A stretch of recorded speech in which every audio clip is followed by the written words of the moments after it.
Welcome to today's tutorial about how to use the Cited By link in Google Scholar. Cited By can show you who has cited an article that you like to help you find more articles on your topic. If you're working on a research paper and having difficulty with finding articles specific to your research question, Cited By can help you find more relevant articles.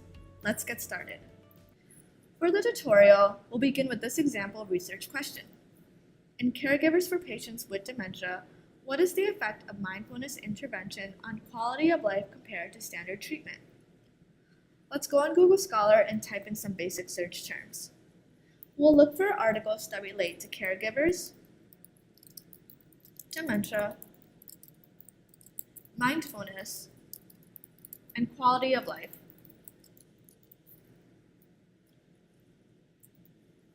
Scrolling through the results, it looks like this article right here is pretty relevant to our topic. A pilot randomized controlled trial of mindfulness-based stress reduction for caregivers of family members with dementia. Let's open this in a new tab so that we don't lose where we are on our search.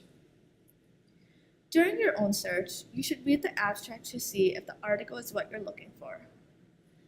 Based on the abstract, this article is a randomized controlled trial about a mindfulness-based stress reduction program for caregivers of family members with dementia, which looks perfect for our search. Let's save it so that we don't lose it, and then go back to our search. Since this article is perfect for answering our PICO question, chances are good that any articles that cited this one will also be helpful. To find out who cited this article, we'll go back and click Cited By underneath the article we found, and it looks like 41 other articles have cited this article. Cited by essentially means that other researchers have used the article we found in their research, so their topics may be relevant to our topic. This doesn't mean that all of the articles in this tool are perfect. As you can see, some of the articles aren't in English, so we have to scroll through to find something hopefully more relevant to our articles. This systematic review right here looks interesting. Mindfulness-based intervention for stress reduction of family caregivers of people with dementia. A systematic review and meta-analysis. Just as a reminder, systematic reviews synthesize the body of research on a specific topic. So like the Cited By tool, systematic reviews can also be very helpful in finding articles relevant to your topic.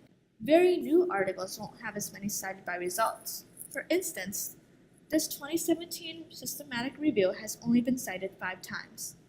This strategy works best for older articles that have been available for longer. That's all for today. Thank you for listening. I hope that this tutorial has helped you learn how to use the Cited By tool on Google Scholar. As always, feel free to ask a librarian if you have any additional questions, and good luck.